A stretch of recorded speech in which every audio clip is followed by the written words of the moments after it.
how to stop negative talk.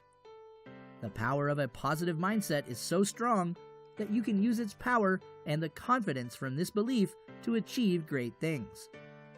It is commonly said that we may be the ones limiting ourselves. So how does this happen? By eventually believing that you cannot achieve anything good in life. I agree that not many people were brought up in a positive environment where they received constant encouragement to succeed against all the odds. This is why it is essential to identify the weaknesses that cause you to think negatively. First, let's talk about the effects negative self-talk will have on your life. Discouragement.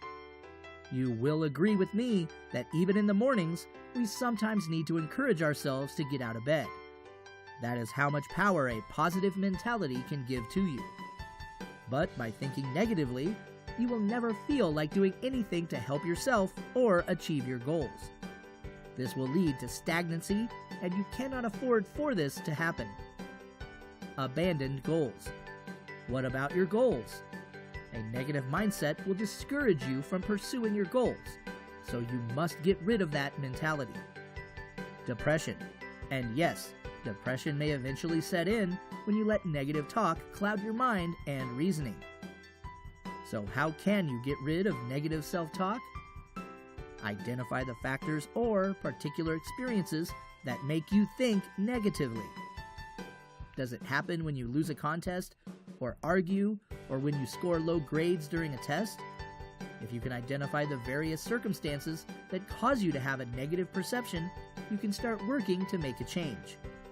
For example, feeling bad about failing in any way can be overcome by positively reaffirming that you can achieve your goals and then go about making more concentrated preparations to achieve those goals.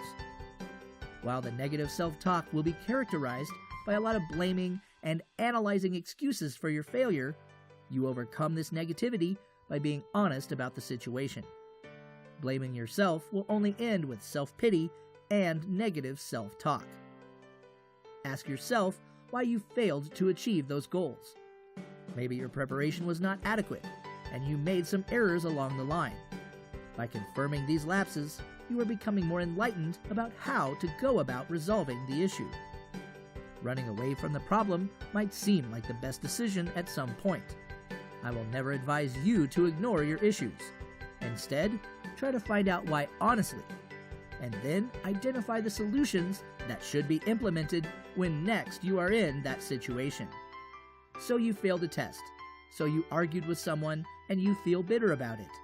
There are many other situations, but you should never be too hard on yourself. Instead, start asking how instead of why. Questions such as how can I prevent this from happening again will never have answers that include negative comments. This way, you can fill your mind with positive reasoning. Do this very often to overcome negative self-talk.